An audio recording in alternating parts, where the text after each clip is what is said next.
SD ने पूछा है, hello ma'am, is it okay to use intimate wash and if not daily then once or twice in a while. Okay, देखिए ST ji, आपने पूछा है कि इंटीमेट वॉश को आप यूज़ कर सकते हो या नहीं। देखिए मेरा ये ओपिनियन है कि इंटीमेट वॉश आपको बिल्कुल भी यूज़ नहीं करना है, क्योंकि इंटीमेट वॉश के अंदर कुछ ऐसे बहुत ही हार्श केमिकल्स होते हैं, जैसे कि हार्श सोप होता है, केमिकल्स होते हैं, परफ्यूम्स होते हैं, फ्रेग्रेंस होता है। तो ये सब जो होता है ये डेलिकेट स्किन या delicate mucosa of the vagina को हार्म करता है। अब जो वजाइनल म्यूकोजा है वो कैसे हेल्दी रहता है, तो वजाइनल म्यूकोजा को हेल्दी रहने के लिए वहाँ पे अल्कलिनिटी होनी चाहिए, या फिर वहाँ पे मॉइस्चर भी होना चाहिए। तो जब आप बहुत ज़्यादा इंटीमेट वॉश यूज़ करते हो, या फिर अगर आप कम पानी पीते हो और आप इंटीमेट वॉश यूज़ करते हो, तो उसकी वजह से आपके वजाइना में एक्सेसिव ड्राइनेस आ जाता है एंड पीएच लेवल आपके वजाइना का चेंज हो जाता है। तो it becomes acidic, from alkaline the vaginal pH becomes acidic. अब ऐसा जब होता है तो वहाँ पे कंटिन्यूसली बैक्टीरियल इन्फेक्शन और फंगल इन्फेक्शन का अटैक होता रहता है।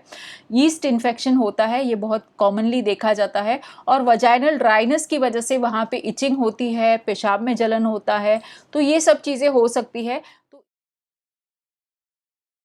तो इसीलिए मेरा ये रिकमेंडेशन है कि इंटीमेट वॉश यूज़ करने की ज़रूरत नहीं है। उससे अच्छा एक और सल्यूशन ये है कि आप पानी बहुत ज़्यादा पीजिए, क्योंकि इसमें बहुत अच्छा फ़ायदा ये है कि जब आप पानी बहुत ज़्यादा पीते हो तो आपको जो यूरिन एकदम फास्ट फ्लश आउट होती है, तो वो जब यूरिन आपको फ्लश आउट होती है तो उसके साथ साथ आपके वजाइना में जो भी बैक्टीरिया होती है, जो भी फंगस होता है, वो कम्प्लीटली थ्रोन आउट हो जाता है, कम्प्लीटली वॉश्ड आउट हो जाता है। जैसे हम लोग जैसे टॉयलेट में कैसे फ्लश करते हैं तो कम्प्लीटली सब कचरा और सब प्रॉपरली क्लीन हो जाता है, इसी तरह से totally flushes out all the harmful bacteria and fungus. Okay, तो ये एक तरीका है। दूसरा एक ये तरीका है, मैं तो पेशेंट्स को ये भी कहती हूँ कि जब आप नहाते हो तो उस वक्त भी आप वजाइना को साबुन से ज़्यादा वॉश मत कीजिए। अगर आप साबुन से वॉश करते हो तो मेक श्योर कि ज़्यादा से ज़्यादा सोप रेसिड्यू वगैरह रह ना जाए, क्योंकि वो बहुत ही ज़्यादा डेलिकेट एरिया है और वहाँ पे अगर आप बहुत ज़्यादा केमिकल्स यूज़ करोगे तो वजाइनल म्यूकोजा ख़राब हो सकता है। और जब वजाइनल म्यूकोजा ख़राब होता है तो इन्फेक्शन कई बार अंदर तक भी चला जाता है, और उसका जो वर्स्ट केस सिनारियो है वो है पेल्विक इन्फ्लेमेटरी डिजीज़, जिसमें जो इन्फेक्शन होता है वो आपके पेल्विक ऑर्गन्स में, यानी कि आपके यूट्रस तक भी पहुंच जाता है, which is a very bad condition. तो इसलिए I don't recommend it.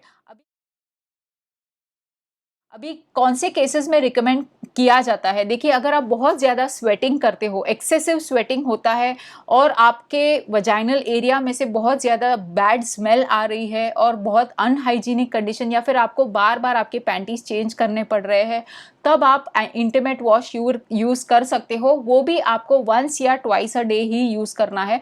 Morning में तो आपको इंटीमेट वॉश यूज़ करने की ज़रूरत नहीं है, नहाने के बाद यूज़ करने की ज़रूरत नहीं है। एक मिड आफ्टरनून में और रात को सोने से पहले आप इंटीमेट वॉश यूज़ कर सकते हो, या फिर जस्ट बिफोर स्लीपिंग आप यूज़ कीजिए, तो इससे ज़्यादा नुकसान नहीं होगा। फिर भी आई वुड प्रिफर कि not to use intimate wash at all. Just make sure that your vaginal area is completely clean. Keep wearing very clean and cotton underwear. और अगर आपको बहुत ज़्यादा आपको ऐसा अनहाइजीनिक लगता है, बहुत ज़्यादा पसीना आता है, तो दिन में 2 बार आप अंडरवेयर चेंज कर सकते हो। ओके, किसी भी तरह के प्रोडक्ट्स को आपको वजाइना में यूज़ नहीं करने हैं।